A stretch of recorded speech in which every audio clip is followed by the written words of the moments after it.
Chapter 4. CHLODOVECH and the Franks in Gaul 511 by Charles Oman.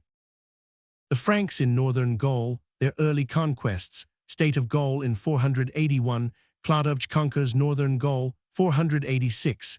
He subdues the Alemanni, 495-6. Conversion of CHLODOVECH, 496. He conquers Aquitaine from the Visigoths, 507. He unites all the Frankish kingdoms, 511. While Odoacer was still reigning in Italy, and Theodoric the Amal had not yet left the Balkans or the banks of the Danube, the foundations of a great kingdom were being laid upon the Scheldt and the Meuse. Early in the 5th century, the confederacy of marsh tribes on the Ussel and Lech, who had taken the common name of Franks, had moved southward into the territory of the empire and found themselves new homes in the provinces which the Romans called Belgica and Germania. Inferior, for many years the hold of the legions on this land had been growing weaker, and long ere it became a Frankish kingdom, it had been largely sprinkled with Frankish colonists, whom the emperors had admitted as military settlers on the wastelands within their border. In the lowlands of Toxandria, which after ages called Brabant and Gelders, there were no large cities to be protected, no great fortresses to be maintained, and while the Romans still exerted themselves to hold Treveri and Colonia Agrippina and Mogontiacum, they allowed the plains more to the north and west to slip out of their hands. The Franks in Lower Germany. By the second quarter of the 5th century, the Franks were firmly established on the Scheldt and Meuse and Lower Rhine, where the Roman garrisons never reappeared after the usurper Constantine had carried off the northern frontier legions to aid him in his attack on Italy 406. By this time, too, Colonia Agrippina, first of the great Roman cities of the Rhineland, seems to have already fallen into the hands of the Franks. Between 430 and they continued to push forward as far as the Somme and the Moselle, and when, at the time of Attila's great invasion of Gaul, the last imperial garrisons in the Rhineland were exterminated, and the last governors driven forth by the Huns from Treveri and Mogontiacum and Medes, it was the Franks who profited. After the Huns had rolled back again to the east, Frankish kings, not Roman officials, took possession of the ravaged land along the Moselle and Rhine, and the surviving provincials had for the future to obey a Teutonic master near home, not a governor dispatched from distant Ravenna. The Franks were now divided into two main hordes: the Salians, who took their name from Sala, the old name of the river Ussel, dwelt from the Scheldt mouth to the Somme, and from the Straits of Dover to the Meuse. The Ripuarians, whose name is drawn from the fact that they inhabited the bank Ripa of the Rhine, lay along both sides of the great river from its junction with the Lippe to its junction with the Lahn, and extended as far east as the Meuse. Each of these two tribes was ruled by many kings, all of whom claimed to descend from the house of the Merovingians, a line lost in obscurity, whose original head may, perhaps, have been the chief, who in the 3rd century first taught union to the various tribes who formed the Frankish confederacy. The Franks were one of the more backward of the Teutonic races, in spite of their long contact with Roman civilization along the Rhine. Kings and people were still heathens. They had not learnt like the Goths to wear armor or fight on horseback, but went to war half-naked, armed only with a barbed javelin, a sword, and a casting axe or tomahawk, called the Francisca after the name of its users. Unlike Goth and Vandal, they had not learnt the advantages of political union, but obeyed many petty princes instead of one great lord. All Roman writers reproached them for a perfidy which exceeded that of the other barbarians. The Saxons, we are told, were cruel, the Alemanni drunken, the Alans rapacious, the Huns unchaste, but the special sin of the Frank was treachery and perjury. At the time of the deposition of Romulus Augustulus by Odoacer, the Salian Franks held the old Roman towns of Cambrai, Arras, Tournai, and Tongun, while the Ripuarians occupied Köln, Trier, Mainz, and Metz, divisions of Gaul in 481. South of the Ripuarians lay the new Burgundian kingdom, which Gundobad had founded in the valleys of the Rhone and Seine. South of the Salians was a district of Roman Gaul, which had to the last acknowledged the supremacy of the ephemeral emperors of the West, and kept itself free from barbarian invaders under the patrician Aegidius. After his death in 463, his son Syagrius succeeded to his power and ruled at Soissons over the whole Seine Valley and the plain of central Gaul as far as Troyes and Orleans. After the disappearance of the last Western emperor, Syagrius had no overlord, but was so much his own master that the Franks called him King of the Romans, though he himself took no title but that of patrician. South of the realm of Syagrius lay the Visigothic kingdom of Uric, a vast state extending from the Loire to Gibraltar and from the Bay of Biscay to the Maritime Alps. Its king dwelt at Toulouse, and the Gaulish rather than the Spanish half of his dominion was considered the more important. Indeed, his rule in Spain was still incomplete, as the Suevi held its northwestern corner, the land which we now call Galicia and North Portugal, and the Basques maintained their independence in the western Pyrenees. In the third quarter of the 5th century, the most important of the Frankish chiefs of the Merovingian line was a prince of the Salians, named CHLODOVECH, who dwelt at Tournai and ruled in the valley of the Upper Scheldt. He died in 481, leaving his throne to his 16-year-old son and heir, a prince named Clodovech or Chlodwig, who was destined to found the great Frankish kingdom by extinguishing the other Frankish principalities and conquering southern and central Gaul. Such an event seemed most unlikely at the time of Chlodovech's accession, when the dominant power in the land was that of the fierce and able King Uric the Visigoth. It was Uric who had brought the Visigothic kingdom up to its largest extent by driving the Sueves into a corner of Spain, conquering the last Roman provinces in central Gaul, and receiving Provence from the hands of Odoacer, king of Italy.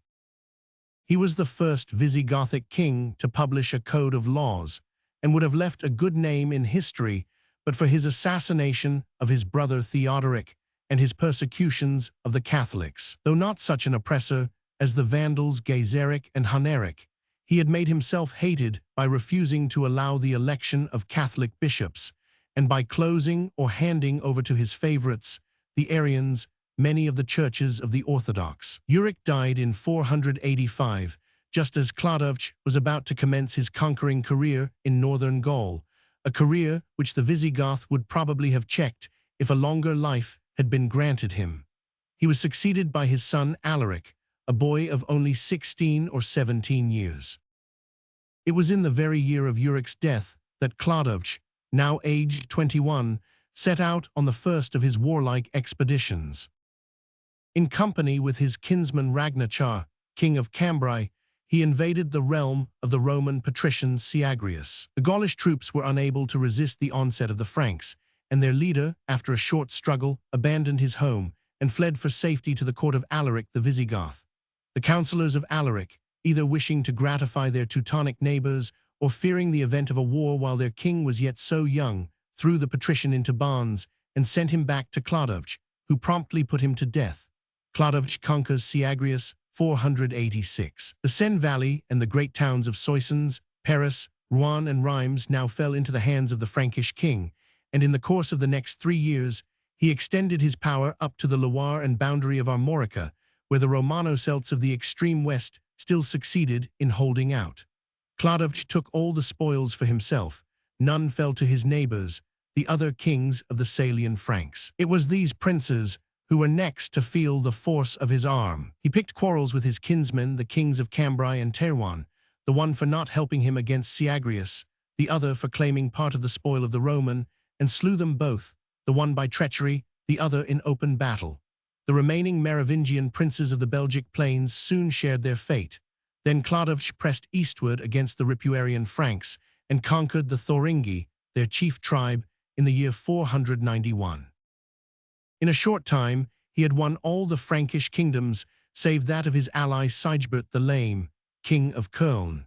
He remorselessly slew every prince of Meroving blood who fell into his hands, and did his best to exterminate all the rival lines. When he could find no more to kill, he is said to have made open lamentation that he was left alone in the world, and that the royal house of the Franks was threatened with extinction. He then bade any kinsman who might yet survive come to him without fear. But it was cruelty, not remorse, that moved him, for his only object was to catch and slay any Meroving who might yet survive. His conquests in Ripuaria brought Chlodovech into touch with new neighbors, the Burgundians to the south, and the confederacy of the Alemanni to the east, along the Main and Neckar. With the first named, he entered into friendly relations and married Chrotechildes, Clotilda, niece of King Gundobad, in 492. The princess, unlike her uncle and most of her tribe, was a devout Catholic, and much was destined to follow from her alliance with the pagan Frank. Chlodovech's wars with the Alemanni. With the Alemanni, the relations of Chlodovech were from the first hostile. In fact, when he brought his frontier up to the Middle Rhine, he was constrained to take up an already existing feud between the Ripuarians and their eastern neighbors. For several years, he was engaged in a struggle with this confederacy, who held the east bank of the Rhine from Koblenz upwards, the valleys of the Main and Neckar, and all the Black Forest. At last, in 496, he got the better of them in a decisive battle, apparently near Strasbourg, and forced the main body of the confederacy to do him homage and acknowledge him as overlord. An obstinate remnant retired over the Rhine and took refuge in Rhaetia under the protection of the great Theodoric, but all the rest became Frankish vassals. As a result of this war, the Alemanni were driven southward out of the main valley, which was seized and settled by Ripuarian settlers, and became a Frankish country under the name of East Francia or Franconia. A suggestive legend and an important fact are connected with these campaigns of Chlodovech against the Alemanni. The ecclesiastic writers of the next century state that, in his decisive battle with the Confederates, Chlodovech was driven back and almost routed. Then, recalling the words of his wife Chrotechildes, who never ceased to persuade him that he should serve the true God, that the Lord was the Lord of hosts and the arbiter of battles, he cried aloud, O Christ Jesu, I crave as a suppliant thy glorious aid, and if thou grantest me victory over these enemies, I will believe in thee and be baptized in thy name. At once the Alemanni began to give back, and the king obtained a complete triumph. Whether this was the manner of his conversion or not, it is at any rate certain that Chlodovech, on returning from his Alemannic campaign, had himself baptized at Rheims on Christmas Day, 496. His sister and of his warriors followed him to the font. Every reader of history knows the famous tale how Archbishop Remigius hailed the king with the words, Bow thy neck, Sygambrian, adore that which thou hast burnt, and burn that which thou hast adored. First among the converted Teutonic kings, Chlodovech was received into the Catholic Church, and did not become an Arian like his neighbors. In this, we may, no doubt, trace the influence of his Orthodox queen Chrotechildes. Conversion of Chlodovech, 496. The consequences of his conversion to the Orthodox faith were most important. He was the only Teutonic king who adopted the faith of his Roman subjects, and was therefore served by them, and more especially by their clergy, with a loyalty which no Goth, Vandal, or Burgundian prince could ever win. Not least among the causes of Chlodovech's easy triumphs and of the permanence of his kingdom may be reckoned his adherence to Catholicism. It cannot be said that the king's conversion made any favorable change in his character or his conduct. He still remained the cruel, unscrupulous, treacherous tyrant that he had always been. It will be seen that his last recorded action was an elaborate incitement to parricide followed by a horrid murder. Yet he was granted a measure of success that was refused to kings of far better disposition and far stronger intellect, such as Theodoric the Ostrogoth or Ataulf the Visigoth. After their king's conversion, the Franks, both Salian and Ripuarian, hastened to follow him to the fold of the church, and in a single generation, the old Frankish paganism disappeared. But as with kings, so with people, the change was almost entirely superficial. It is long before we trace the influence of any Christian graces on the ungodly and perfidious race of the Franks.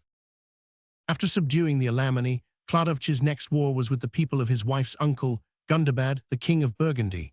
He made a secret agreement with Godegisel, Gundobad's younger brother, to invade and divide the Burgundian realm. While the treacherous brother raised war in Helvetia, where he possessed an appanage, the king of the Franks attacked Gundobad from the front and invaded the valley of the Saône. It appeared as if here, as well as in the lands farther north, Chlodovech would sweep all before him.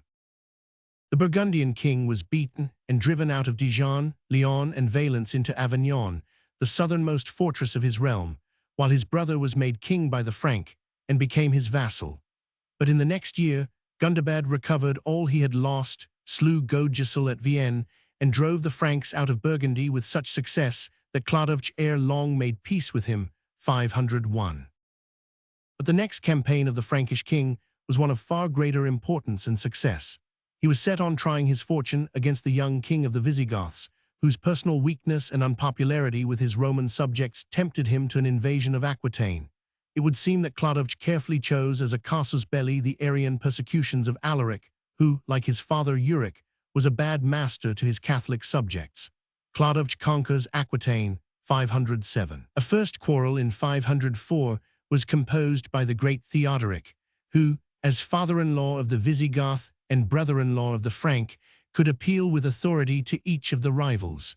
But in 507, Chlodovech declared war on the Visigoths. "I cannot bear," he said, "that those Arians should hold any part of Gaul. With God's aid we will go against them and subdue their land beneath our sway." Knowing the strength of the Visigothic realm, Chlodovech allied to himself for the struggle his old enemy Gundobad the Burgundian and Sigebert of Köln, the last surviving Ripuarian king. Advancing from Paris, Chlodovech crossed the Loire and met the Visigoths and their king on the Campus Vaucladensis, the plain of Vauglais near Poictiers. Whether from cowardice or from distrust of his own generalship, Alaric held back from fighting, but his army forced him to give battle. He attacked the Franks, was utterly defeated, and fell with the greater part of his men. So crushed were the Visigoths by the disaster that Chlodovech was able to overrun all the provinces between the Loire and the Garonne without striking another blow. He entered Bordeaux in triumph and there spent the winter. Next spring he marched against Toulouse, the Gothic capital, and took it, and with it the great horde of the Visigothic kings, including many of the Roman trophies that Alaric and Ataulf had carried off from Italy 100 years before. Meanwhile, Chlodovech's Burgundian allies overran Provence and captured all its cities save Arles. To add to the troubles of the Visigoths, they were distracted by civil strife. One party recognized as King Amalric, the infant son of Alaric, by Theodoric's daughter, his lawful queen. The other elected Jezalic, a bastard son of Alaric, who had fortified himself in Narbonne and Barcelona. But the Franks and Burgundians drove Jezalic over the Pyrenees, and it appeared as if there was about to be an end of all Visigothic power north of those mountains. Meanwhile, Chlodovech returned from Toulouse to Tours, where he found awaiting him ambassadors from the Emperor Anastasius, who saluted him by their master's command with the titles of proconsul and patrician, and presented him with a diadem and purple robe. Anastasius sought by these honors to win an ally against Theodoric the Ostrogoth, with whom he had lately quarreled. Chlodovech accepted them with alacrity because of the prestige they gave him in the eyes of his Roman subjects, who saw his power over them formally legalized by the grant of the emperor. This was the culminating scene of Chlodovech's life, for in the next year, fortune turned somewhat against him. The great Theodoric interfered in the Gothic War as the guardian and protector of his grandson, Amalric. His armies routed the united Franks and Burgundians near Arles, where they are said to have slain 30,000 men. They then reconquered Narbonne and all the Mediterranean coast as far as Spain. Chlodovech's conquests were thus restricted to the land west of the Cevennes, but still comprised the greater bulk of Visigothic Gaul, with the three great cities of Poictiers, Bordeaux, and Toulouse, 510. Only the Narbonensis and Provence were saved from him by Theodoric, who now chased away the usurper Jezalic, and ruled all Spain and South Gaul till his grandson Amalric came of age. Checked on the south by the great Ostrogoth, Chlodovech turned north to round off his dominions by the acquisition of the last independent Frankish state.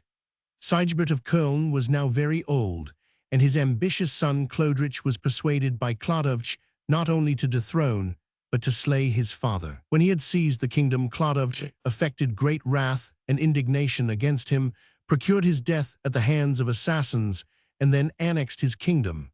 Chlodovech, king of all the Franks, 510. All the Frankish states were now united under one hand, but Chlodovech did not long survive this last success, though, according to the strange words of his admirer, Bishop Gregory of Tours, the Lord cast his enemies under his power day after day, and increased his kingdom, because he walked with a right heart before him, and did that which was pleasing in his sight. In 511, this sanguinary ruffian, murderer, and traitor died, just after he had presided at Orleans over a synod of 32 Gaulish bishops who were anxious to repress Arianism, and gladly called in the secular arm of their orthodox lord to their aid. CHLODOVECH was morally far the worst of all the Teutonic founders of kingdoms. Even Gaiseric, the Vandal, compares favorably with him. Yet his work alone was destined to stand, not so much from his own abilities, though these were considerable enough, as from the happy chance which put his successors in religious sympathy with their subjects, and preserved the young kingdom, during the following generation, from any conflict with such powerful foes as those who were destined to overthrow the monarchies of the Ostrogoths, the Visigoths, and the Vandals.